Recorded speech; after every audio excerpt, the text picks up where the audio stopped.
नमस्कार दोस्तों 10 साल का समय कोई कम नहीं होता है। सत्ता में रहने का 10 साल या फिर सत्ता में रहते हुए परिवर्तन की दिशा में उठे हुए हर एक कदमों के 10 साल बहुत बड़ा समय होता है। दरअसल प्रधानमंत्री नरेंद्र मोदी पहली बार एक साथ उन राज्यों के मुख्यमंत्री से मिले जो भारतीय जनता पार्टी के हैं, उन राज्यों के डिप्टी सीएम से मिले यानी उप मुख्यमंत्री से मिले जो भारतीय जनता पार्टी से आते हैं। खुद दिल्ली के भीतर जो कद्दावर नेताओं की पहचान है वह भी इस बैठक के भीतर मौजूद थे। और इस बैठक के दौरान सही मायने में अगर भारतीय जनता पार्टी की जो तस्वीर निकल कर आ रही थी वो तस्वीर कहीं डराने वाली तो नहीं कहेंगे, लेकिन पूरी भारतीय जनता पार्टी कैसे बदल गई, राज्य को चलाने वाले नेताओं की तस्वीर कैसे एक ही झटके में बदल गए, नेताओं के अपना राजनीतिक अनुभव कैसे इस दौर में बेमानी साबित हो गया और अलग अलग राज्यों के मुख्यमंत्रियों के चेहरे और उनके राजनीतिक अनुभव को देखकर अब कोई भी यह बात कह सकता है कि यह वह भारतीय जनता पार्टी नहीं है।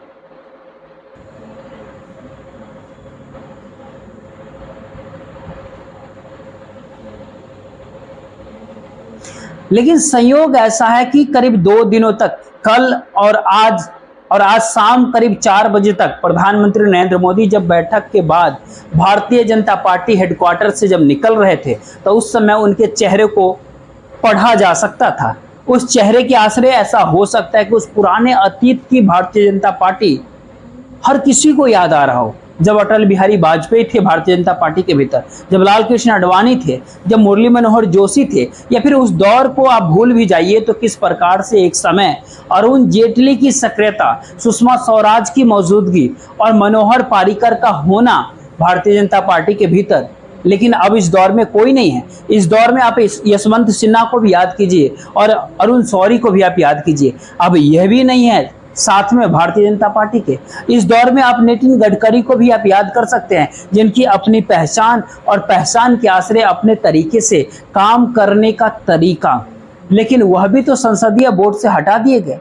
और उन सबसे ज्यादा महत्वपूर्ण इस दौर में यह है कि इस दौर में जो सहयोगी भारतीय जनता पार्टी के साथ रहे हैं, इन 10 सालों के भीतर उन्होंने काफी हिचकोले खाए, साथ भी छूटा तो पार्टी भी तोड़ डाली। ये शिवसेना का जिक्र कर रहे हैं, लेकिन अकाली भी साथ नहीं रहे। जनता दल यूनाइटेड ने इसी दौर में 2 बार पाला बदला, यानी बादल हो, ठाकरे हो या नीतीश कुमार हो। लेकिन जैसे ही आपके इसके आगे इस बैठक के भीतर अगर आप झांकने की प्रयास करेंगे तो कई सारे सवाल आपके मन में होंगे। गुजरात के मुख्यमंत्री आखिरी समय में आपके मन में विजय रूपानी याद आ सकते हैं। आप कौन हैं? आप शायद ये पूछेंगे कि नाम याद नहीं है। कर्नाटक के येदियुरप्पा आपको याद होंगे, लेकिन क्या वो मैं याद है आपको जो भारतीय जनता पार्टी के मुख्यमंत्री थे, जो जनता दल वाले थे? वो नहीं है। इस दौर में क्या राजस्थान में कौन मुख्यमंत्री है? क्या आपको ये सोचना पड़ रहा है? वसुंधरा राजे राजस्थान में नहीं है, अब तो भजन लाल शर्मा है। इस दौर में मध्य प्रदेश में भी अब शिवराज सिंह चौहान नहीं है, जो इस बैठक में नहीं थे क्योंकि वह मुख्यमंत्री अब नहीं है। तो इस दौर में मध्य प्रदेश के मुख्यमंत्री मोहन यादव थे।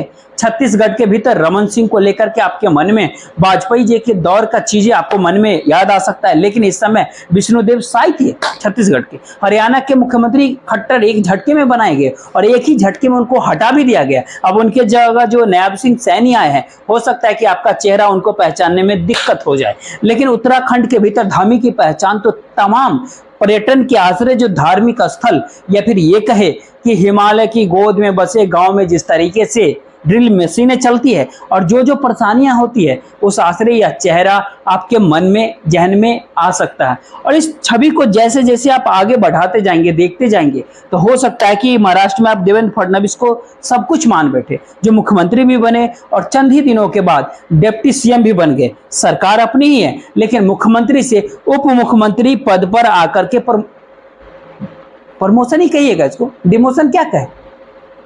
लेकिन इस दौर में बिहार के भीतर सुशील मोदी नहीं रहे, लेकिन नेताओं के लिस्ट में आपके मन में डिप्टी सीएम होंगे। सम्राट चौधरी भी आपके मन में इस दौर में निकल के आ सकते हैं। पश्चिम बंगाल के भीतर तो सत्ता है नहीं बीजेपी की, लेकिन वो तो टीएमसी से निकले नेता शुभेंदु अधिकारी हैं, जो लगातार ये कहते हैं जो साथ वो साथ, जो अलग उससे हम भी अलग, यानी सबका साथ सबका विकास नहीं चलेगा। बहुत कुछ इस दौर में बदल गया और इस बदलती हुई पूरी प्रक्रिया के भीतर 2 दिनों का मंथन भारतीय जनता पार्टी करती रही और इस बात को जान रही है कि अब उसमें पुराने मुद्दे, उसकी उम्र खत्म हो गई।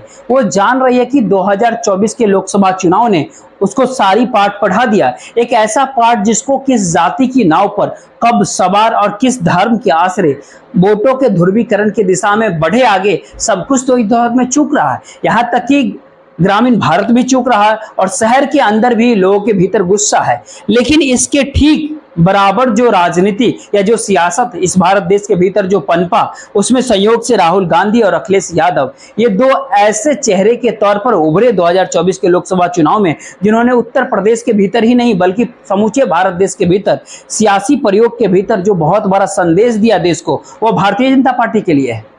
भारतीय जनता पार्टी तो अपनी ताकत, अपनी चेहरे के आश्रय लिए गए फैसले, इसी के आसपास पूरी घुमड़ती रही 2024 के लोकसभा चुनाव में। इसीलिए 2024 के लोकसभा चुनाव में जो भी फैसला उन्होंने लिया उस पर नाज रहा। क्या इस मीटिंग के, इस बैठक के दौरान ऐसा क्या हो गया? क्या इस बैठक में वो नाज है? लेकिन इसमें चंद नामों के नाम लीजिए। इस बार जनरल वीके सिंह टिकट नहीं मिल पाया, वरुण गांधी इस बार टिकट नहीं उनको मिल पाया, जयंत सिन्हा इस बार चुनाव नहीं लड़ पाए क्योंकि उनको टिकट ही नहीं मिला। जो भारतीय जनता पार्टी के सोच के साथ, भारतीय जनता पार्टी के भक्ति भाव के साथ, भारतीय जनता पार्टी के एजेंडे और स्ट्रेटेजी के साथ जुड़े रहे, उसमें तो एक नाम पूनम महाजन का आता है, लेकिन इस बार वो नहीं लड़ पाए चुनाव। साध्वी प्रज्ञा, उस चेहरे के आश्रय भी बहुत राजनीति इस देश में साधी गई, लेकिन वह भी इस दौर में नहीं है। इस दौर में प्रवेश वर्मा भी आपको ध्यान आ सकते हैं, दिल्ली के पूर्व मुख्यमंत्री के बेटे, वह भी गायब हो गए। इसी दौर में रमेश विधुरी, वह भी तो गायब है। आपके मन में यह भी सवाल उठेगा कि असम के मुख्यमंत्री तो कांग्रेस से निकल करके आए, हेमंत बिस्वा शर्मा, और उत्तर प्रदेश के भीतर केशव प्रसाद मौर्य, जो एक समय में विश्व हिंदू परिषद के साथ, अशोक सिंघल के साथ, लेकिन मुख्यमंत्री की बैठकों में वो नहीं पहुंचते हैं और मुख्यमंत्री आरएसएस से नहीं निकले हैं, वह तो हिंदू महासभा से निकले हैं। जी, योगी आदित्यनाथ और योगी आदित्यनाथ के आसपास का पूरा ताना बाना उत्तर प्रदेश से लेकर के दिल्ली तक को परेशान कर रहा है, क्योंकि जो लिस्ट बैठक के भीतर नजर आए उसमें 2-3 बातें खुले तौर पे कहता है। पहली बात यह होती है कि इस भारत देश के भीतर हो रहे सियासी बदलाव के भीतर भारतीय जनता पार्टी आखिर है कहां पर। वही अगला सवाल कि अगर भारतीय जनता पार्टी नहीं है तो उसके जगह कौन लेने को तैयार है उत्तर प्रदेश के भीतर और इस भारत देश के भीतर भी। वही अगला सवाल, अगर भारतीय जनता पार्टी कहीं पर भी नहीं है तो फिर प्रधानमंत्री नरेंद्र मोदी का चेहरा और उनकी नीतियों को आप याद करके चुनाव मैदान के भीतर जाया जाए या फिर नहीं जाया जाए। इन्हीं तीनों के आसपास घुमड़ते घुमड़ते बात राहुल की ताकत और अखिलेश यादव का उत्तर प्रदेश के भीतर सेंध लगाना, इन दो बातों के ऊपर बात आज इसलिए भी आकर के टिक जाती है क्योंकि राहुल का उभरना प्रधानमंत्री नरेंद्र मोदी ही नहीं बल्कि अमित शाह के लिए भी एक चेतावनी है। अखिलेश यादव का उत्तर प्रदेश में उभरना केवल योगी आदित्यनाथ के लिए नहीं बल्कि दिल्ली और उत्तर प्रदेश के बीच या दिल्ली या लखनऊ के बीच जो घमासान राजनीतिक मचा रहा है उसके जरिए कहीं अखिलेश यादव आगे बढ़ते तो नहीं जा रहे हैं। ये सारे सवाल भी उठा और उठना लाजमी भी था। तो इस बैठक में आज शुरुआत, इस बैठक की बात कहां से शुरुआत की जाए? सबसे बड़ी बात इस बात को लेकर के करते हैं कि जब बैठकों का सिलसिला होता है और जिसने भी 2014 से पहले की बैठकों के भीतर भारतीय जनता पार्टी के बैठक में देखा हो, समझा हो, परखा हो, वो चाहे कोई रिपोर्टर हो, चाहे कोई कैमरामैन हो, चाहे भारतीय जनता पार्टी का कोई कार्यकर्ता हो, लेकिन हंसी ठहाका और उन सब के बीच बातचीत के तौर तरीके हर किसी को आने ही चाहिए, क्योंकि जो तस्वीर आपको हम दिखाने वाले हैं उस छवि के भीतर एक चुप्पी है, एक खामोशी है। एक दूसरे के प्रति अच्छी राय हो या फिर ना हो, लेकिन प्रतिस्पर्धा जरूर है, द्वंद्वता जरूर है, सम्मान तक नहीं है। ध्यान से आप भी इसको देखिएगा। और इसमें अमित शाह का आना, योगी आदित्यनाथ का उनके तरफ देखना नहीं, अमित शाह का भी नहीं देखना, लेकिन राजनाथ सिंह का आना, योगी को उनको प्रणाम करना और बगल में बैठने का आग्रह करना, अमित शाह का योगी से आगे निकल जाना और उसके बाद सामने खड़े दूसरे नेताओं को प्रणाम करना, प्रधानमंत्री का पहुंचना और सब किसी रोबोट की तरह खड़े हो एक खामोशी के साथ, एक ऐसी चुप्पी, एक ऐसी खामोशी, एक बार आप भी देख लीजिए।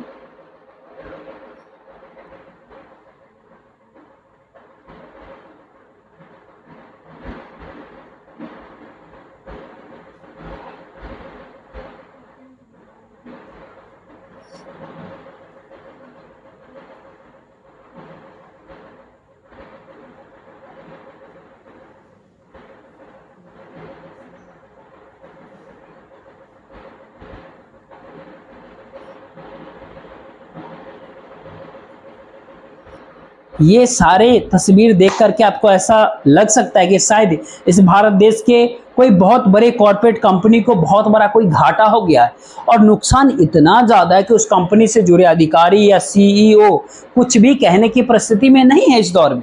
और उस कंपनी के मालिक कहीं विदेश के अंदर रहते हैं, वो अगर आए हैं तो सब कोई खामोशी से खड़े हैं। जी नहीं, बिल्कुल भी नहीं। भारतीय जनता पार्टी ऐसी पार्टी नहीं है। भारतीय जनता पार्टी तो स्वदेशी की बात करती है। भारतीय जनता पार्टी तो स्टडी क्षेत्र में भी मतलब विदेशी कंपनियों को पूंजी निवेश के लेकर के आने देना नहीं चाहती। भारतीय जनता पार्टी तो ऐसी पार्टी है जो दूसरे राजनीतिक पार्टी से बिल्कुल अलग दिखती है। भारतीय जनता पार्टी तो ऐसी पार्टी है जो लोगों की संवेदनशीलता और उनकी भावुकता ही नहीं बल्कि ये कई भावनाओं के साथ जुड़ करके नियम कायदे बनाती है। और भारतीय जनता पार्टी तो ऐसी पार्टी बिल्कुल भी नहीं है कि अपने ही नेता कार्यकर्ताओं के साथ वो खामोशी के साथ सब कुछ सहते चले जाए। जी नहीं, बिल्कुल भी नहीं। भारतीय जनता पार्टी तो एक ऐसी पॉलिटिकल पार्टी है, जब इस देश के भीतर मानदिल का जब भी आंदोलन चल रहा था तब भी हंसी ठहाके के बीच उन परिस्थितियों को परखा जाता था कि आने वाले समय में कौन सी रेखा चलनी है और किस रेखा को और लंबा खींचना है, और उस रेखा के ऊपर जो चलते हुए आगे की रेखा खींचनी है उसको लेकर के भी स्ट्रेटेजी बनती थी, रणनीति बनती थी। लेकिन ये बिल्कुल नई भारतीय जनता पार्टी है जिसके पास शायद इस दौर में भविष्य को लेकर के कौन से मुद्दे होने चाहिए वो है या फिर नहीं है। अगर है तो ठीक है, अगर नहीं है तो ठीक। वैसी ही परिस्थिति है जिसमें अतीत की परिस्थितियों को बदलने की परिस्थिति में कोई भी नहीं है। कोई भी इस दौर में कहने को तैयार नहीं है कि आखिर 2024 के भीतर भारतीय जनता पार्टी हारी है। इस बैठक की सबसे खास बात यह है कि 2024 के लोकसभा चुनाव में भारतीय जनता पार्टी जीती है और इसी का गुणगान करते हुए जब बैठक शुरू होती है तो उसमें इस बात की काफी गूंज होती है कि तीसरी बार प्रधानमंत्री, नेहरू के बाद प्रधानमंत्री, और इस दौर में हमारे सामने जो नीतियां हैं, जो स्ट्रेटजी है, उसको जो लागू करना है उस पर ध्यान देना जरूरी है। और चेहरा एक ही है, नेता एक ही है। इस भारत देश में नीतियां उसी नेता के आश्रय चलती है।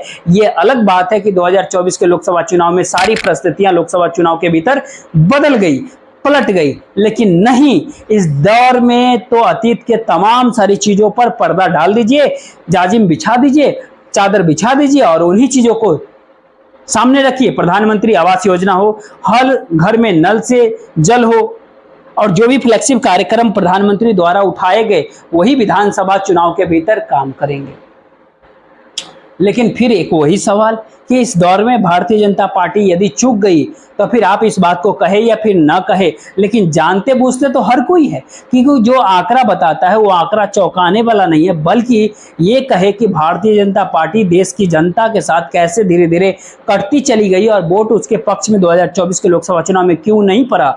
ये सवाल पूरे देश के भीतर है कमोबेश, और जो अनुभवी नेता है उनको हाशिए पे ढकेल दिया गया। इस दौर में नई कतार सामने खड़ी है, यह कहकर खड़ी है कि दरअसल कभी न तो कभी परिवर्तन तो होना ही था। तो देखिए, परिवर्तन के साथ एक भारतीय जनता पार्टी खड़ी है। तो ऐसे में अगला सवाल कोई भी पूछेगा कि इस पूरे भीड़ के भीतर एक के राज्य के मुख्यमंत्री है जिसको लेकर के दिल्ली ने अपनी उंगली नहीं रखी। गुजरात में रखी, कर्नाटक में रखी, राजस्थान में रखी, मध्य प्रदेश में रखी, छत्तीसगढ़ में रखी, हरियाणा में रखी, उत्तराखंड में रखी, एक समय हिमाचल में भी रखती है, एक समय महाराष्ट्र के भीतर भी रखी, एक समय में वो बिहार के भीतर अपने अनुकूल नेता चुना, एक समय बंगाल के भीतर चुना होते होते बाद डिप्टी सीएम तक पहुंचती चली गई। और डिप्टी सीएम उत्तर प्रदेश के, महाराष्ट्र के, बिहार के, राजस्थान के तमाम जगह के डिप्टी सीएम इस दौर में मौजूद थे, नागालैंड के भी मौजूद थे। लेकिन ऐसे में सवाल ये उठता है कि इस दौर में जो सियासत बदल रही है देश में, उसको धरा पकड़ा कैसे जाए। और ये परिस्थिति इसलिए भी इस दौर में जरूरी है क्योंकि आज ही उत्तर प्रदेश के भीतर अखिलेश यादव ने, समाजवादी पार्टी के मुखिया अखिलेश यादव ने विधानसभा के भीतर विपक्ष के नेता के तौर पर माता प्रसाद पांडे जी को रख दिया। यानी ये कह के एक ब्राह्मण को ला करके सामने बिठा दिया, ये जानते समझते बूझते हुए कि ब्राह्मणों के वोट भारतीय जनता पार्टी के पक्ष में जाएंगे, या एक वक्त कांग्रेस के साथ थे लेकिन मंडल से निकले हुए राजनीतिक दलों के साथ नहीं जाएंगे। इसके बावजूद भी उन्होंने समझा, बूझा, परखा और सामाजिक समीकरण और राजनीतिक परिस्थितियों को समझकर माता प्रसाद पांडे को अगुआ, मतलब उनको स्पीकर भी उत्तर प्रदेश में रह चुके हैं, मंत्री तो कई बार रह चुके हैं और 7 बार जीते हैं। यदि 2017 का चुनाव को आप छोड़ दीजिए तो 1980 से लेकर के और अब 2022 तक करीब 7 बार विधानसभा चुनाव वो उत्तर प्रदेश के जीते हैं। और इस समय विधानसभा के भीतर इस वक्त समाजवादी पार्टी के 403 में से 111 सीट समाजवादी पार्टी के पास है। और राजनीतिक प्रयोगशाला के तौर पर उत्तर प्रदेश जो जो राजनीतिक हालात हम जो निकल करके जो आती है, उसमें जो हालात है, उसमें अपर कास्ट को अगर आप छोड़ दीजिए, ऊंची जाति को अगर आप छोड़ दीजिए, जिसके 79% वोट जो है एनडीए के पक्ष में है, अगर उसको आप छोड़ दे एक पल के लिए, तो फिर कहीं भी किसी भी हाल में, किसी भी सूरत में कोई भी ऐसा तबका नहीं जिसमें आप ये बात कह सकते हैं कि हाँ, भारतीय जनता पार्टी को 60% वोट मिले, यानी 50% वोट मिले। यादव के वोट मिल नहीं सकते, जो कि पूरे एनडीए को 15% मिले। इस दौर में मुस्लिमों के वोट सोचना बेकार है, कभी 2% मिले एनडीए को। अदर ओबीसी में अगर झांकिएगा तो उसमें भारतीय जनता पार्टी के हिस्से में करीब करीब वही 40-45% के आसपास वोट आई। कोरी के वोट में आइएगा तो करीब 48% वोट आया बीजेपी के हक में। जाटव के हिस्से में अगर आइएगा तो भारतीय जनता पार्टी के हक में वह केवल 20% वोट आया। बाकी जो सहयोगी थे उनको मिले थे 24% तक, तो वो पहुंच गए मिलाकर। और इन परिस्थितियों में नॉन दलित जाटव को देखिएगा तो भारतीय जनता पार्टी के पक्ष में 20-21% से ज्यादा आए नहीं, बाकी 7-8% सहयोगियों को पड़ गए। यानी इस दौर में एक ऐसी परिस्थिति है जो ऊंची जाति है और यादव को लेकर के और ऊंची जाति को लेकर के उत्तर प्रदेश के सामाजिक समीकरणों के भीतर जो राजनीतिक प्रयोग या अब अखिलेश के माता प्रसाद पांडे के जरिए सामने रख दिया है। दरअसल वो बिसात नहीं है जिस बिसात को भारतीय जनता पार्टी के भीतर दिल्ली में बैठकर अलग अलग राज्यों के मुख्यमंत्रियों को बैठाया गया, अलग अलग राज्यों के मुख्यमंत्री के साथ साथ उप मुख्यमंत्री को बैठाया गया। और जो अलग अलग कॉन्स्टिट्यूएंसी के आगे वो देख नहीं पाते हैं, उनको देखना होगा तो दिल्ली उनको देखना पड़ेगा। और दिल्ली के बाद अगर पूरे प्रदेश को चलाने की जो अगर कार्ड जो है, वो बात को अगर लोग नहीं समझ पाते हैं, तो इसमें सबसे बड़ा सवाल है जो उत्तर प्रदेश की राजनीतिक लड़ाई है, लखनऊ और दिल्ली की जो सियासत की लड़ाई है, उसको अगर टाल दे तो अच्छा है। अन्यथा 3 महीने के बाद जिस महाराष्ट्र, हरियाणा और झारखंड के भीतर विधानसभा का चुनाव होने हैं, उसके बाद तो जो होगा वो तब देख लेंगे। शायद इसीलिए इस 3 महीने की परिस्थिति में प्रधानमंत्री मोदी का चेहरा ही सबसे बड़ा चेहरा है। प्रधानमंत्री मोदी द्वारा जारी किए गए या केंद्र सरकार के फ्लैगशिप प्रोग्राम ही राज्यों के भीतर असर डालेंगे, ये अलग बात है। अगर राज्यवार की परिस्थिति को अगर आप समझना शुरू करें तो फिर हरियाणा के भीतर जो दिल्ली से बिल्कुल सटा हुआ है, वहां की परिस्थिति कहती है कि जाट वोट करीब करीब 23% भारतीय जनता पार्टी का कम हो गया। एक ही झटके में जो 50% था वो करीब 27% पे आके रुक गया। जो अपर कास्ट का वोट भारतीय जनता पार्टी का था उसमें करीब 8% की कमी आ गई। जो 74 था वो 66 के आसपास आ गया। ओबीसी जो 73% वोट पे था वो घट करके 44 पे आ गया और 29% वोट एक झटके में कम हो गया। दलितों के वोट जो 58% थे बीजेपी के, उसमें 34% की गिरावट आई, केवल 24% पे वो आकर के अटक गई। और यही परिस्थिति महाराष्ट्र की भीतर की निकल करके आती है, जहां पर अपर कास्ट के जो भारतीय जनता पार्टी के हिस्से में जो वोट थे वो केवल 33% रहे। मराठा वोट 27% पड़े, ओबीसी केवल 33% वोट पड़े, दलित के वोट 24% पड़े महाराष्ट्र के भीतर, आदिवासियों के वोट 30% पड़े। ये सारे मैसेज इतना बड़ा होता है कि अब उसको कैसे साधा जाए। और शायद इसीलिए वो ताकतवर भारतीय जनता पार्टी अलग अलग राज्यों के नेताओं के साथ प्रधानमंत्री नरेंद्र मोदी 2 दिनों तक जो दिल्ली के भीतर बीजेपी हेडक्वार्टर के भीतर जो मंथन करते रहे, उसके बाद क्या कुछ निकला होगा, कैसे निकला होगा, आज जरा लगता है कि उसके लिए एक छवि को देखना आपके लिए भी बहुत जरूरी होगा। क्योंकि ये छवि प्रधानमंत्री नरेंद्र मोदी जब बैठक के बाद जब आज शाम 4 बजे के आसपास जब निकल रहे थे बीजेपी हेडक्वार्टर से, तो उनको छोड़ने के लिए पार्टी अध्यक्ष जेपी नड्डा, राजनाथ सिंह और अमित शाह खुद, ये तीनों निकल करके आए। जरा इस चीज को देखिए, उस चेहरे को पढ़ने समझने का प्रयास कीजिए, तब आप इस बात को समझ पाएंगे कि इस बैठक के 2 दिनों के मंथन के बाद प्रधानमंत्री नरेंद्र मोदी के मन में क्या हो सकता है या भारतीय जनता पार्टी की स्थिति कैसी होगी। देखिए जरा।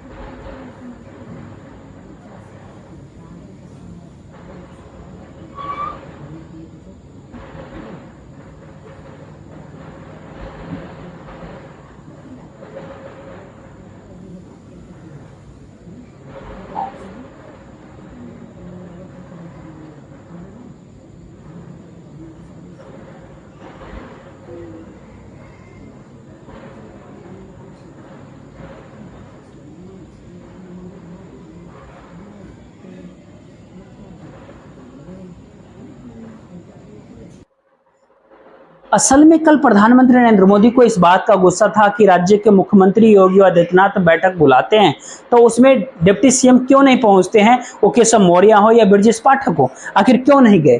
यानी ये कहे कि आप अनुशासन तोड़ रहे हैं। आज इस बात को लेकर के संतोष था कि चलिए कल का गुस्सा कल तक, अब एक नई परिस्थिति को सामने लेकर के आया जाए जिससे आने वाले समय में दिल्ली बचेगा तभी तो लखनऊ बचेगा। और जो सोच रहे हैं कि लखनऊ बच जाएगा, दिल्ली बचे या ना बचे, वो शायद किसी भ्रम में है।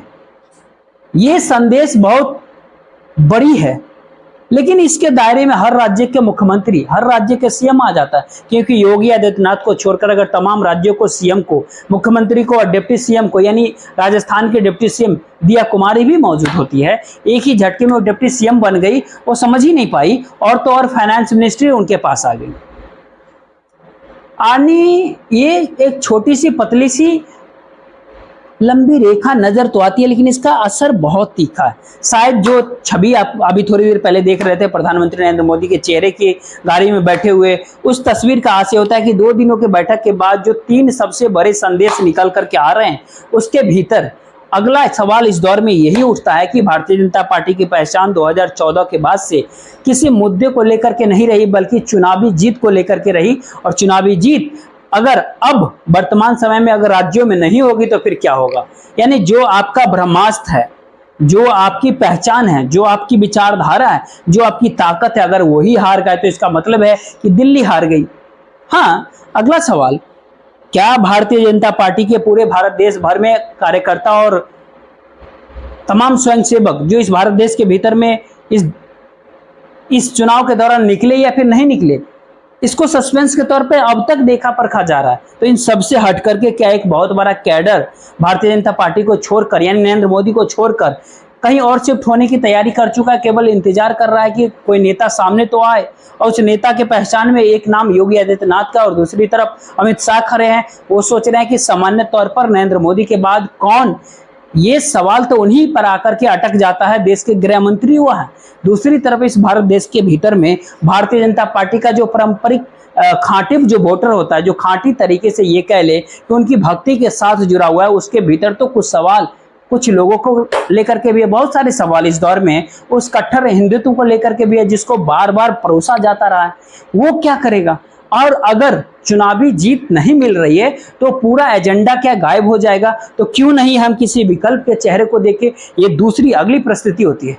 और वही अगली परिस्थिति ये होती है कि इन सबों के बीच जो बिसात, जो राजनीतिक बिसात और जो फिलॉसफी कहिए, थ्योरी कहिए, जो कुछ भी परोसी जाती रही पिछले 10 साल में, उसको कोई एक ही झटके में कैसे बदल सकता है।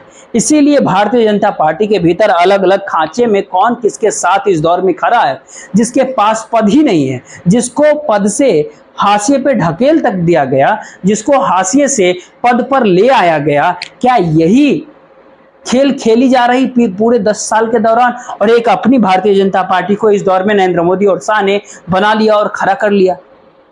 यानी ये कहे कि वो पूरी की पूरी विचारधारा जो इससे पहले अलग अलग मुद्दों के आश्रय प्रभावित करती थी, वो आर्थिक नीतियां हो, सामाजिक परिस्थिति हो, इस भारत देश के भीतर में वोटरों के पास पहुंचने और सब कुछ न जाने एक ही झटके में सब कुछ खारिज हो गया। एक झटके में बात निकलते निकलते चुनावी जीत के लिए शुरुआत में प्रधानमंत्री मोदी का चेहरा, फिर प्रधानमंत्री नरेंद्र मोदी का चेहरा ही जीत का प्रतीक बन गया। और चुनावी हार और घिसकते हुए जनाधार के बीच अब ये सारे सवाल उठते हैं कि सब कुछ समेटा इस दौर में कैसे जाए। और जब समेटने की बात आई तो जो समेटने वाले कार्यकर्ता हैं उनके भीतर ये सवाल मौजूद हैं कि चेहरा तो कोई दूसरा होना ही चाहिए। और ये सारे सवाल अखिलेश यादव और राहुल गांधी के जरिए दिल्ली को अब परेशान कर चुका है। इसीलिए बैठक के दौरान ही इंडिया गठबंधन से जुड़े आम छतरकों को लेकर के भी खुला सवाल भी है, और जिनको साथ लाया गया उनको लेकर के भी सवाल है। ये सवाल अजित पवार को लेकर के भी थे,